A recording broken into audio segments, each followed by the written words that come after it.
salam sejahtera untuk kita semua. Yang saya hormati Ibu Ana Maria selaku Kepala Sekolah SMP Permai, Bapak Agustinus Satulinggi selaku Guru Bahasa Indonesia SMP Permai, Bapak Ibu Guru SMP Permai, serta teman-teman yang saya cintai. Pertama-tama, marilah kita panjatkan puji dan syukur kepada kehadiran Tuhan Yang Maha Esa.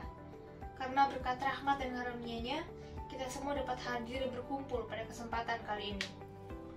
Di sini, izinkan saya untuk menyampaikan pidato yang berkaitan dengan pentingnya kewaspadaan dalam berkomentar di sosial media. Sosial media adalah suatu bentuk media komunikasi yang menyediakan berbagai platform yang bervariasi untuk kita berinteraksi dan terkoneksi. Namun belakangan ini, penggunaan sosial media sering dikaitkan dengan fenomena gangguan mental. Sebuah studi dari The Global Burden of Disease yang dilakukan oleh Institute of Health Metrics and Evaluation pada tahun 2015 menyajikan data mengenai peta penyakit di seluruh dunia. Dari data tersebut, diketahui bahwa 6 dari 20 penyakit yang dianggap paling bertanggung jawab dalam menyebabkan disabilitas adalah gangguan mental. Selain itu, dari studi yang sama, diketahui bahwa unipolar depressive disorder berada pada peringkat 9 dari 20 penyakit utama jika dibandingkan dengan penyakit menular dan penyakit tidak menular lainnya. Data ini secara tidak langsung menggambarkan implikasi yang signifikan mengenai banyaknya orang-orang yang menderita gangguan mental di seluruh dunia. Sehat, menurut WHO, bukan hanya bebas dari segala penyakit fisik, namun suatu keadaan di mana seseorang mampu mencapai kesejahteraan baik secara fisik, mental, dan sosial. Terdapat banyak faktor yang dapat mengakibatkan seseorang mengalami gangguan mental. Beberapa di antaranya yaitu faktor genetik seperti keturunan, faktor psikologi seperti perkembangan kepribadian akibat pola asuh, dan faktor hubungan sosial yaitu perilaku-perilaku maladaptif. Di era globalisasi, perilaku-perilaku maladaptif ini sering dilakukan di sosial media. Salah satu contohnya yaitu cyberbullying. Cyberbullying adalah intimidasi yang dilakukan di dunia maya dalam bentuk hinaan, ejekan, ancaman, maupun hacking. Cyberbullying sudah sering terjadi di kalangan remaja.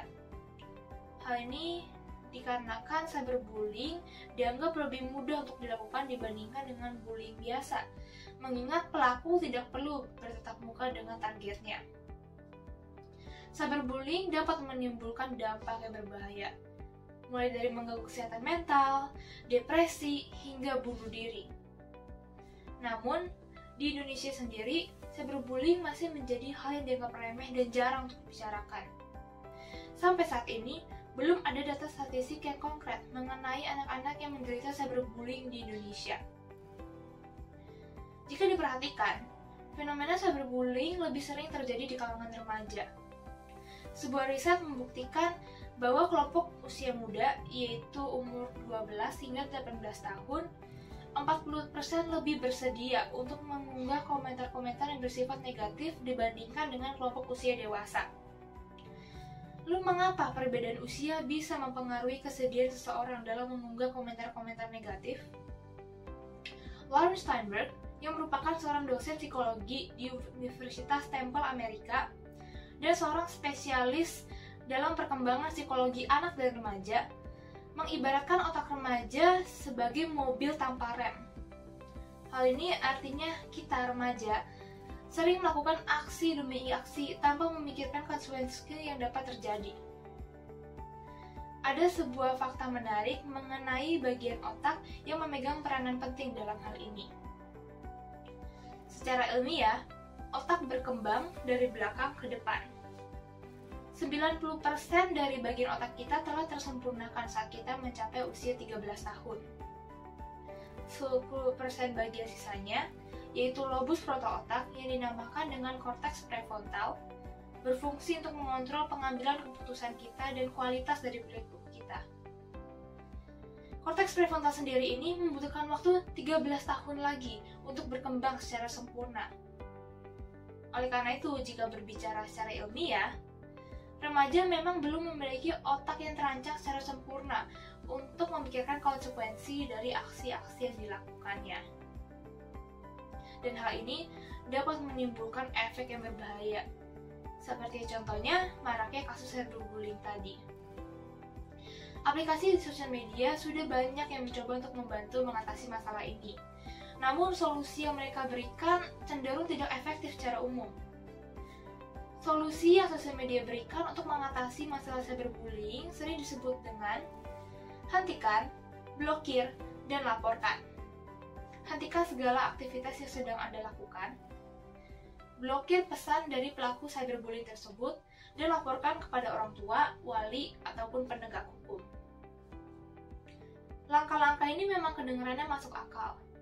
Namun masalahnya, 90% dari remaja masih belum bersedia untuk menceritakan kepada siapapun bahwa mereka sedang mengalami cyberbullying.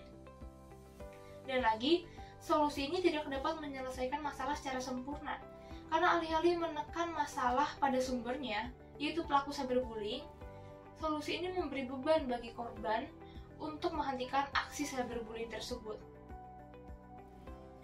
Selain itu, aksi blokir juga tidak memberikan kepastian bahwa korban tidak akan menerima perilaku yang sama berulang kali dari pelaku yang berbeda.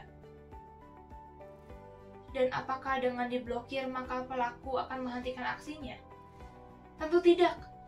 Selama pelaku belum disadarkan, maka mereka akan terus mencari cara untuk melanjutkan aksi tersebut. Bisa dengan membuat akun baru, atau bahkan mencari korban-korban lainnya. Tidak hanya itu, sebelum memblokir, korban otomatis sudah membaca komentar-komentar negatif tersebut. Dan tidak ada jaminan bahwa korban tidak akan memikirkan komentar-komentar negatif yang ditujukan pelaku kepadanya. Remaja yang masih dalam tahap perkembangan pencarian jati diri memiliki emosi yang tidak stabil. Oleh karena itu, ketika ia menerima komentar-komentar negatif dari lingkungannya, maka komentar tersebut akan melekat pada pikirannya dalam jangka waktu tidak dapat ditentukan. Dan jika hal ini terjadi secara konstan, maka kesehatan mental remaja dapat terganggu. Lalu apa solusi yang efektif untuk mencegah tindakan cyberbullying ini? Sebuah penelitian dilakukan dengan menciptakan sebuah sistem software, di mana ketika remaja memposting komentar-komentar yang bersifat negatif, akan muncul sebuah peringatan yang berbunyi, "Tunggu sebentar, kamu akan segera memposting komentar-komentar yang bersifat ofensif. Apakah kamu yakin? Tolong pikirkan dampak dari aksi kamu tersebut." Dan apa hasilnya? Sekitar 93% dari remaja tersebut membatalkan aksi mereka. Peringatan sederhana ini mampu menurunkan kesediaan remaja untuk memposting komentar-komentar negatif dari 71,4% hingga 4,6%. Metode ini dapat diaplikasikan oleh sosial media dengan mendeteksi komentar-komentar yang bersifat ofensif, lalu memberikan peringatan yang akan membuat penulis berpikir kembali mengenai aksi yang sedang mereka lakukan itu. Namun, sebelum sosial media dapat memfasilitasi itu semua, satu-satunya hal yang dapat kita lakukan adalah berpikir kembali sebelum mengetik. Pikirkan aksi yang sedang kalian lakukan. Apa sebenarnya makna dari komentar tersebut dan apa dampak yang dapat ditimbulkan? Pikirkan bagaimana perasaan kalian jika hal tersebut terjadi pada Anda. Anda mungkin berpikir bahwa mereka hanyalah sebatas kata-kata, atau Anda hanya bermaksud untuk bercanda. Namun apa yang sedang Anda lakukan merupakan bentuk penindasan yang paling ditakuti oleh remaja di kalangan sosial media. Hadirin sekalian, cyberbullying bagaikan sebuah wabah penyakit yang transparan di mata dunia. Namun bukan berarti hal ini pantas untuk kita remehkan. Cyberbullying merupakan salah satu tindak kejahatan yang paling mudah untuk dilakukan oleh remaja di sosial media. Memang, otak remaja belum terdesain secara sempurna untuk membuat keputusan-keputusan yang bijak. Namun, apakah itu artinya remaja belum bisa membedakan mana perbuatan yang baik dan perbuatan yang buruk? Kita sebagai manusia telah diberikan akal dan budi sejak lahir. Oleh karena itu, sudah sepantasnya kita untuk bertingkah laku layaknya manusia dengan moralitas tinggi. Marilah kita suarakan komentar, opini, dan tanggapan kita dengan etika yang cerdas dan sesuai dengan norma yang berlaku di masyarakat. Bersama-sama, kita tingkatkan integritas sebagai generasi muda, generasi yang akan melanjutkan bangsa ini ke depannya. Demikian hal ini saya sampaikan. Semoga apa yang telah saya sampaikan dapat membuka pikiran kita semua. Saya mohon maaf jika ada kata-kata yang kurang berkenan di hati para hadirin. Atas waktu dan perhatiannya, saya ucapkan terima kasih.